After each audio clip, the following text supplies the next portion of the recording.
Trump nigo achakire Etaro yae yeiki asensemo ya Asia.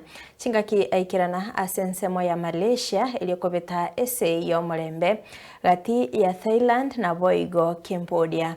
Eyu erengete gokora chisegi chemibaga ekyo kyabeire asegeka. Ayankobwatikana ne chisegi eki kyategete omutinyo gatano na kabere asabanto 40 basiretie obugima na gwetania chiribu chimisato batigarete batabwati obumenyo.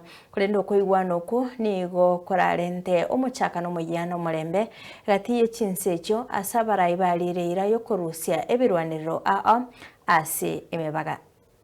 This is so exciting because we did something that a lot of people said couldn't be done, and we saved maybe millions of lives on this one peace deal itself. And I'll tell you what makes me so happy is the two countries we're dealing with, and the third that helped so much. I appreciate so much.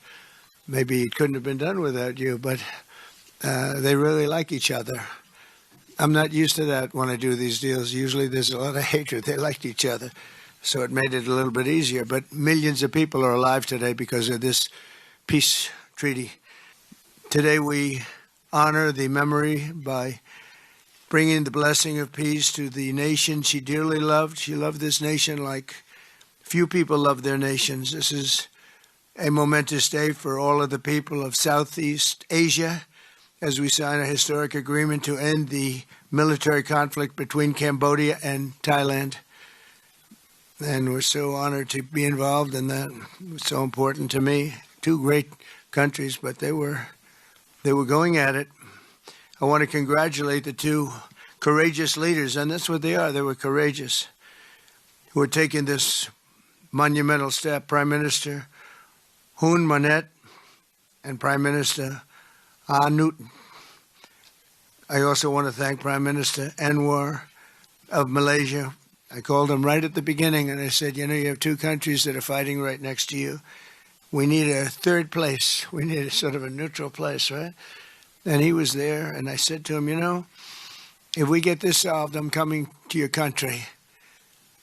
And I told the truth, didn't I? A lot of times they say that, and that's the last you ever see. But I felt I had an obligation to come because you were so great, and the two men alongside of you are so great. Historic figures now, really historic figures. So. A commitment to support this peace deal. When I first received your call, and then urging me to do more, supporting our initiative, and you personally did call both prime ministers to urge for a speedy peace settlement. I would say a great thank you.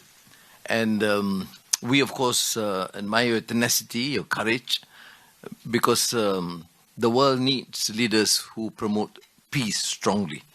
And to achieve that, you have to break some rules, as you did today. When President arrived, he asked me to join him in the car. I said, that's against the security and protocol rules. And he was delighted to break the rules, and